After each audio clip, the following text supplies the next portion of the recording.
Merci en tout cas de cette opportunité d'échanger avec vous. Juste me rassurer parce que je suis dans un environnement où il y a des travaux. J'espère que vous attendez pas dans le fond les travaux qui se font au-dessus de mon appartement. Euh, L'église multiculturelle ou l'église interculturelle comme plan de Dieu. Je dois dire que je suis pas spécialiste de ces questions-là, mais je suis pratiquant. Je préfère me nommer comme pratiquant parce que j'ai été, comme je l'ai dit dans mon témoignage, ensuite j'ai été introduit dans ces questions par quelqu'un comme Jean-Claude Girondin lors du séminaire qui a eu lieu à Vaud, pendant que j'étais dans les études, et de toutes les lectures, toutes les personnes antérieures au niveau africain, tous ces leaders qui m'ont introduit dans les questions de multiculturalité. Euh, Préciser déjà qu'il y a eu des travaux, hein, donc vous aurez la bibliographie, mais, mais qu'il y a eu quand même des choses qui ont été écrites, euh, précisément deux cahiers de l'école pastorale que je précise, le numéro 63 et 64, mais vous l'aurez dans la biographie. Et puis, un des derniers ouvrages sur lequel on a travaillé à trois, Patrice Collongean, Jean-Claude Girondin et moi-même, qu'on a réutilisé parce que c'était sous la direction de Frédéric de Koning, l'Église promesse et parcellaire de l'interculturalité. Donc, j'utilise beaucoup de matériel pour mes dernières présentations de ce livre-là. Oui, donc ce que je voulais faire ce matin dans cette première partie, c'est de nous redire, parce que pour la majorité de vous qui êtes là, et je crois que c'est le cas de le dire, vous êtes sensible à cette question, les données bibliques ne vous échappent plus. Donc l'idée, c'est de voir ensemble, en tout cas, nous rappeler quelques données bibliques. Hein. Euh, donc la compréhension biblique de la diversité culturelle dans l'Église. Je partirai de deux grandes, deux grandes sections. Donc, la première, je partirai depuis la confession de foi du réseau FEF pour rappeler justement que le réseau FEF a bien fait d'écrire ces choses et ensuite de réfléchir à leur concrétisation dans nos communautés locales. Et puis, un dossier biblique à partir des apôtres, donc le livre des actes des apôtres et euh, une épître particulière, l'épître aux Éphésiens en tout cas, un des chapitres, et puis le livre de la Révélation, l'Apocalypse aussi, qui fait mention de cette diversité-là. Deux articles, un du réseau FEF que je présente ici. J'espère que vous voyez ma présentation. L'article 8, qui s'intitule l'Église, et qui énonce ce qui est écrit là. Hein. Nous croyons que Dieu a voulu créer pour lui une humanité nouvelle. Hein, une humanité nouvelle. Donc, je l'ai mis en rouge. Appelé à lui rendre un culte. À cet effet, il a fondé l'Église le jour de la Pentecôte en accomplissement de la promesse faite à Abraham. Elle est la communauté de tous ceux qui, issus de tous les peuples, ont mis leur foi en Jésus-Christ en apportant leur adhésion à l'enseignement des apôtres. Le Saint-Esprit unit ses croyants à Christ et entre eux pour former comme un seul corps.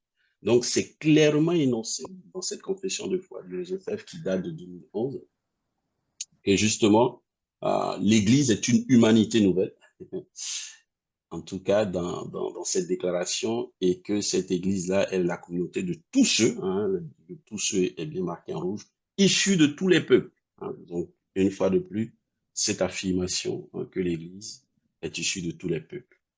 Et puis dans l'article 3, dans le dernier travail que le nouveau comité théologique a fait, qui s'est intitulé Implication pratique des articles de la confession de foi.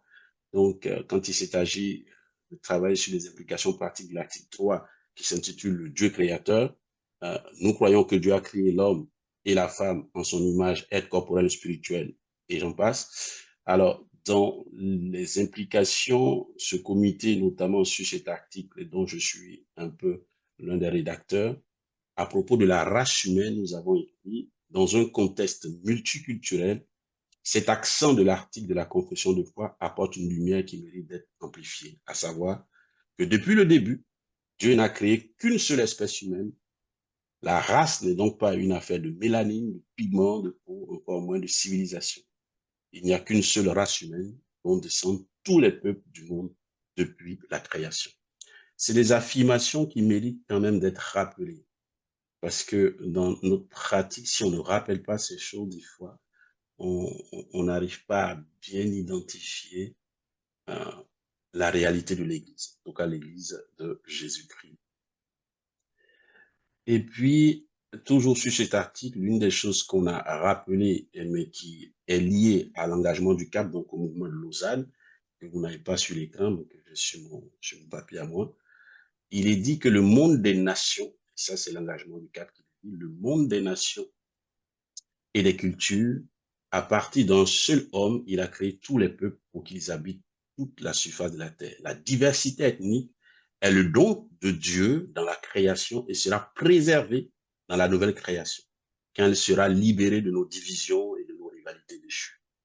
Notre amour pour tous les peuples est le reflet de la promesse de Dieu de bénir toutes les nations de la terre et de la mission de Dieu de créer pour lui-même un peuple formé de toute tribu, de toute langue, de toute nation et de tout peuple. Donc, c'est des affirmations non seulement massives, mais qui disent, comme Philippe le rappelait au début de cet atelier, qui dit ce que c'est que l'Église. L'Église est spéciale, elle est spécifique, elle est particulière, et que peut-être il nous faut réinvestir ce que c'est que l'Église.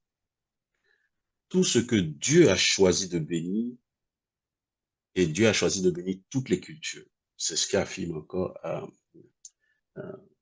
cet article 3, en tout cas expliqué dans la version nouvelle de la confession de foi du réseau. Ensuite, je m'en vais regarder le livre qui parle du début de l'Église. En tout cas, dans notre approche à nous, le livre des Actes n'est pas juste un livre historique, c'est aussi un livre normatif parce que c'est là que Dieu donne quelques normes pour l'Église. Hein. Et donc, c'est toujours intéressant, en tout cas dans notre démarche au niveau de l'Institut théologique évangélique appliqué. Nous essayons de repartir dans ce livre pour regarder ce que Dieu a donné au commencement de ce que nous vivons aujourd'hui, qui s'appelle l'Église. Actes chapitre 1, 8 à 9. Vous serez alors mes témoins à Jérusalem, la Judée, la Samarie jusqu'au bout. Beaucoup d'entre nous, nous savons que cet itinéraire missiologique va être la ligne directrice du livre des Actes des Apôtres. Commencer à Jérusalem, depuis le chapitre 1, et qui se terminera à Rome avec le chapitre 28, l'extrémité du monde. Et quand on étudie ce texte, en tout cas, ces 28 chapitres, on réalise qu'en fait, finalement, le but de Dieu, c'était justement de joindre tous les peuples de la terre, que toutes les cultures fassent partie de l'Église, l'Église de Dieu. Et puis, on a Acte chapitre 6, ce qu'à tort ou à raison, on appelle le début de l'institution du diaconat. En tout cas, dans notre approche à nous, quelques-uns, on, on critique cette approche-là parce que l'idée que le diaconat part de là, oui et non à la fois. Et puis, on cherche surtout la place de ce récit. Pourquoi ce récit se place là? Et dans ce récit, on réalise justement des aspects culturels, hein, puisqu'il parle des deux catégories culturelles juives qui sont liées notamment à la question de la langue, hein, les juifs de la diaspora, donc qui sont de langue grecque, et les juifs qui parlent hébreu. Et tout le conflit autour de ces deux tendances culturelles. Et on voit que le récit vient juste avant l'expansion, avant que le deuxième mouvement de Acte 1-8 se mette en place, donc dans la Judée. Et l'étude montre que voilà, l'auteur biblique inspiré nous met en tout cas chronologiquement, cet épisode-là pour montrer qu'il vient juste au moment où Jérusalem va être derrière, en tout cas dans la chronologie de l'évangélisation. Et que justement, quand on y regarde bien les études, certaines études précisent que c'est justement les chrétiens de langue grecque qui vont être les plus massifs dans cette propagation de l'évangile dans la Judée et par la suite. Et puis on a Actes chapitre 10, chapitre 11, ce qu'on appelait le cycle de Pierre, hein, depuis chaque chapitre, Acte 1 jusqu'à 10. Et là, Pierre va être confronté à une vraie question d'ordre culturel, hein, dans cette vision de, de ces animaux impurs, cette voix qui va lui parler. Et la conclusion qui est faite en Actes chapitre 11 nous parle aussi de quelque chose de très marqueur en ce moment-là pour l'Église, jusqu'au bout du monde. Et on a l'épisode justement de Corneille et la vision de Pierre. Et j'ai mis là une séquence, enfin une partie de ce texte. Or, puisque Dieu leur a accordé le même don qu'à nous qui avons cru au Seigneur Jésus-Christ, pouvais-je, moi, m'opposer à Dieu? Après avoir entendu cela, ils se calmèrent. Et ils glorifiaient Dieu en disant, Dieu a donc accordé la repentance aussi aux païens afin qu'ils aient la vie. Hein, donc l'acceptation des autres qui ne sont pas de la même culture euh, que ces premiers croyants d'origine juive. Mais on voit que ça n'a pas été simple, même pour Pierre. Et Pierre a dû être confronté aux autres judaïsants cette affaire. Mais la conclusion est très belle parce qu'on voit que là, l'Église prend une dimension qui commence à traverser les cultures. Et puis on a Actes chapitre 13. Actes chapitre 13 qui va nous mettre en phase avec justement cette église d'Antioche et qui va nous présenter justement une église d'Antioche avec des responsables. Et quand on regarde la composition de ces responsables-là, ça nous donne une indication. Il y avait dans l'église d'Antioche, donc je dis à partir du verset 1 de Acte 13, il y avait dans l'église d'Antioche des prophètes, des docteurs, Barnabas, Simon appelé Niger, Lycus de Cyrène, Manahen qui avait été élevé avec Hérode de Tédraque et Saul. Pendant qu'ils servaient le Seigneur dans le ministère et qu'ils jeûnaient, le Saint-Esprit dit, mettez-moi à part Barnabas et Saul pour l'œuvre à laquelle je les ai appelés. On remarque là que l'église primitive, en tout cas cette église locale d'Antioche, c'est une remarque qui vaut la peine d'être précisée, était multiculturelle, mais bien plus. On peut observer qu'elle était interculturelle parce que l'identification de ce collège de responsables montre bien et qu'il y avait déjà une prise en compte dans le service de l'Église de gens de plans culturels divers. Hein, et les noms qui nous sont donnés le précisent bien. Il y avait des Juifs, il y avait des Noirs, il y avait des Grecs. Plusieurs commentaires identifient bien ces personnes et montrent bien que ce collège de responsables de l'Église d'Antioche avait des arrière-plans culturels divers. Et pourtant, il y a une belle action de l'Esprit de Dieu et c'est eux qui vont donner la main d'association poussée par le Saint-Esprit à cet apôtre qui lui va par la suite, chapitre après chapitre, répandre cette bonne nouvelle dans tout le reste jusqu'aux extrémités de la terre, l'apôtre Paul, justement. Donc, cette section aussi est là, en tout cas dans la construction de l'auteur biblique, pas de façon anonyme, mais est là pour rappeler quelque chose de très fort à ce moment de l'histoire de l'Église naissante, Actes chapitre 13, avec ce collège de responsables qui ont bien pris en compte l'aspect interculturel au sein de l'équipe des responsables au sein de l'Église, de l'équipe des leaders. On pourrait dire déjà c'est une preuve d'une pastorale inter et culturelle. C'est le parcours qu'on peut faire dans le livre d'Isaac. Vous savez bien, en tout cas, pour nous tous qui sommes un peu introduits dans les questions de culture biblique, que les épîtres n'ont pas été écrites après le livre des Actes. Hein. Les épîtres ont été écrites pendant que le livre des Actes se déroule, en tout cas pour la grande partie des épîtres et certaines à la fin du ministère de l'apôtre. Donc c'est toujours bien de situer que les épîtres sont quand même en train d'être écrites, en tout cas pour la majorité, pendant que le livre se déroule. Et c'est pour cela que l'un des textes qui semble intéressant dans notre discussion d'aujourd'hui, et même il me semble dans notre contexte actuel, de revisiter en tant qu'Église, c'est Éphésiens, l'Épître aux Éphésiens. Dans notre temps de préparation ce matin, Philippe Monnery en parlait encore dans sa prière lorsqu'il faisait référence à Éphésiens chapitre 3. Et moi, je veux nous rendre sensibles à Éphésiens chapitre 2. Éphésiens chapitre 2, des versets 15 au verset 19. Et je fais la lecture dans la version Tobin, cette version que je préfère lire pour cette session. Il a aboli la loi et ses commandements avec leurs observances. Il a voulu ainsi, à partir du juif et du païen, créer en lui un seul homme nouveau, en établissant la paix, et les réconcilier avec Dieu, tous les deux en un seul corps au moyen de la croix. Là, Il a tué la haine. Il est venu annoncer la paix à vous qui étiez loin et la paix à ceux qui étaient proches. Et c'est grâce à lui que les uns et les autres, dans un seul esprit, nous avons l'accès auprès du Père. Ainsi, vous n'êtes plus des étrangers, ni des immigrés. Vous êtes concitoyens des saints. Vous êtes de la famille de Dieu. Ça fait à peu près 2 ans que j'étudie le corpus de l'Épître aux Éphésiens avec les deux églises euh, dont j'ai la responsabilité. Parce qu'il me semble que cette épître-là nous aide à mieux cerner qui nous sommes en tant qu'Église. Euh, que les questions d'appartenance culturelle sont un fait que Dieu, voilà, euh, nous a donné, mais que justement dans l'Église, comme je l'ai écrit là, l'œuvre du Christ a aboli tout ce que les cultures pouvaient, dans leur diversité, présenter comme objet de division entre les hommes.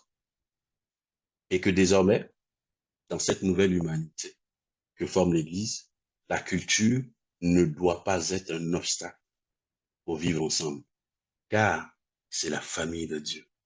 L'Église, c'est la famille de Dieu. Euh, ouais, ça,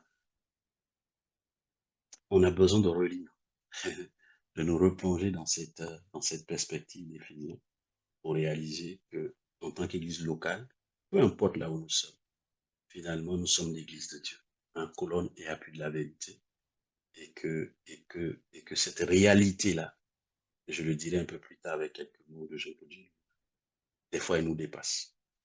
Et puis, il y a quelques textes que je vous présente là aussi sur les textes du livre de la fin, du livre de la Révélation, donc de l'Apocalypse, Apocalypse chapitre 5, verset 9. Là, je lis la version en 8 secondes. Et il chantait un cantique nouveau en disant, tu es digne de prendre le livre et d'en ouvrir les sceaux, car tu as été immolé, tu as racheté pour Dieu par ton sang des hommes de toute tribu, de toute langue, de tout peuple et de toute nation. La diversité culturelle, dans ce texte-là, est présente dans le projet eschatologique du Seigneur, les temps de la fin.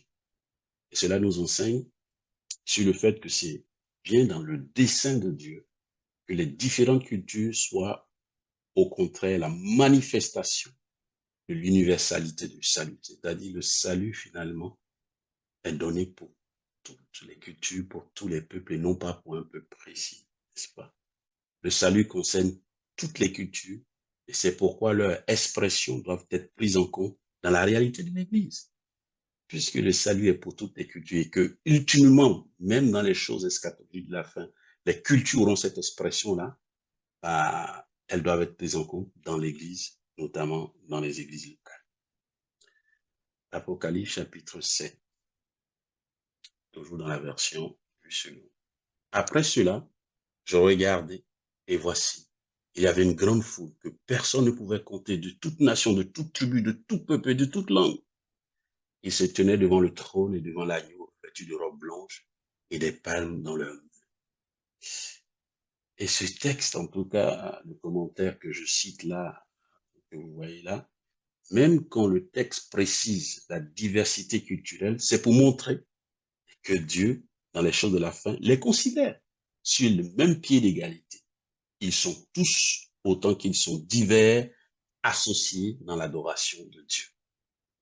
Donc, si pour les choses de la fin, Dieu va tenir compte des expressions culturelles différentes, sinon diverses, à plus forte raison, pour ce qui est de l'Église, qui est là et maintenant, hein, c'est ce qu'on a communément appelé dans notre jargon théologique, le déjà pas encore, n'est-ce pas? Et j'aime cette citation de John Stott qui dit que l'Écriture célèbre la diversité haute en couleurs des cultures humaines. Elle vient donc enrichir la Nouvelle Jérusalem. On y apportera la gloire et l'honneur des nations. Hein, il fait référence aussi au psaume 24 et à Isaïe 60. Et, et John Stott, en tout cas dans l'un de ses ouvrages, il s'interroge après avoir fait cette déclaration. Et il dit que si les cultures aideront dans les temps de la fin, donc dans le temps eschatologique à l'adoration de Dieu, mais il pose la question, pourquoi on ne le fait pas maintenant?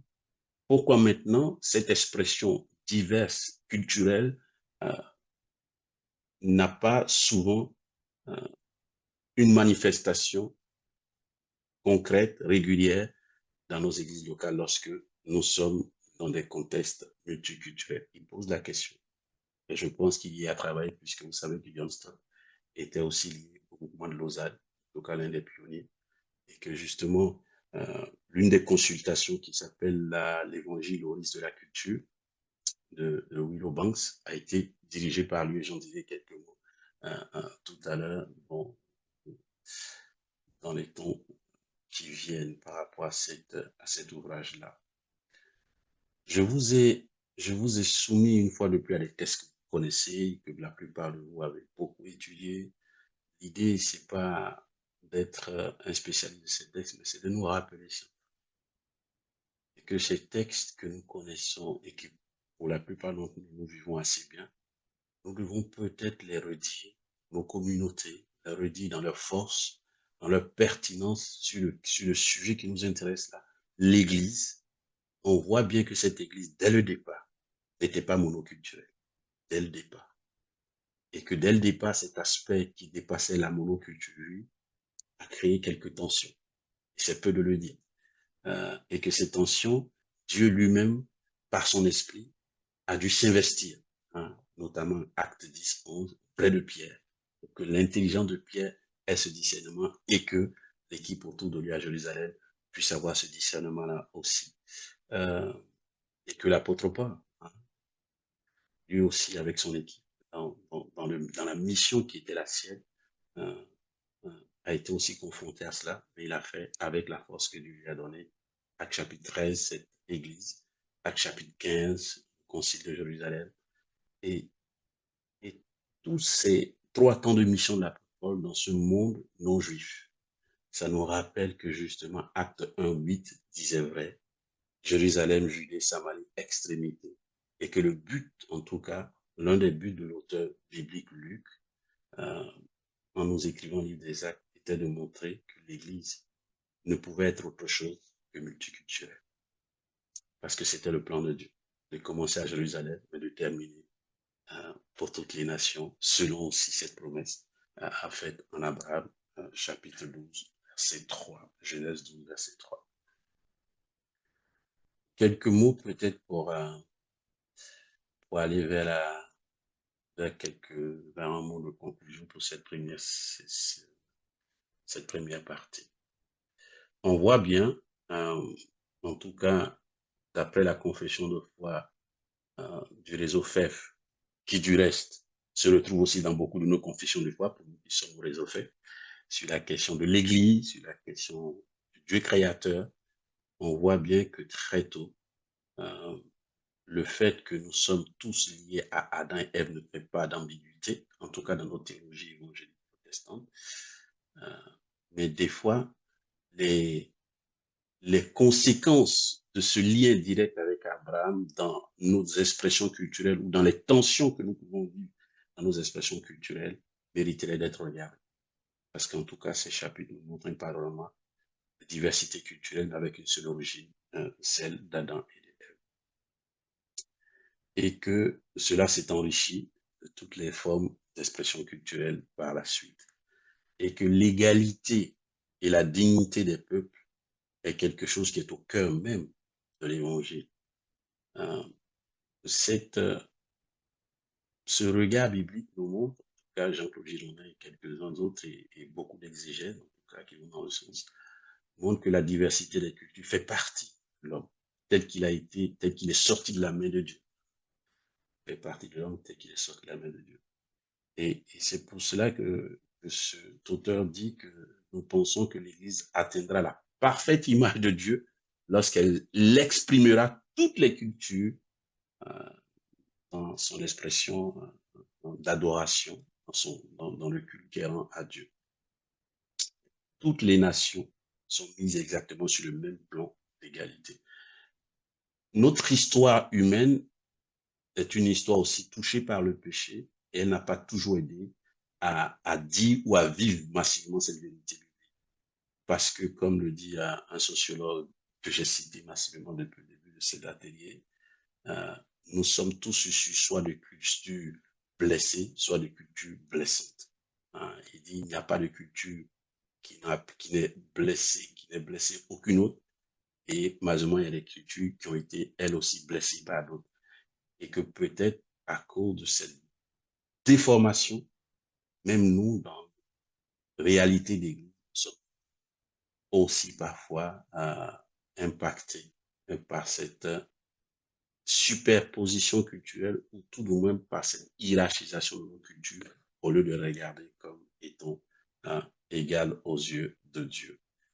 Et ma prière, c'est que ce matin, Dieu nous aide encore. En tout cas, si nous avons pris le temps, si vous avez pris le temps de vous inscrire, c'est peut-être avec l'idée aussi que ce sujet mériterait dans un contexte qui est le nôtre, de guerre ouverte depuis quelques années, tout proche de nous, avec ce qui se passe aussi au Moyen-Orient, l'Afrique, n'en parlons pas parce que ça fait un peu longtemps que malheureusement ce continent est sous l'impact de plusieurs crises. Mais en tout cas, pour parler de l'Occident, nous sommes entrés dans une phase qui nous inquiète. Et comment tout ce repli identitaire que nous voyons peut être aussi quelque chose de dangereux pour les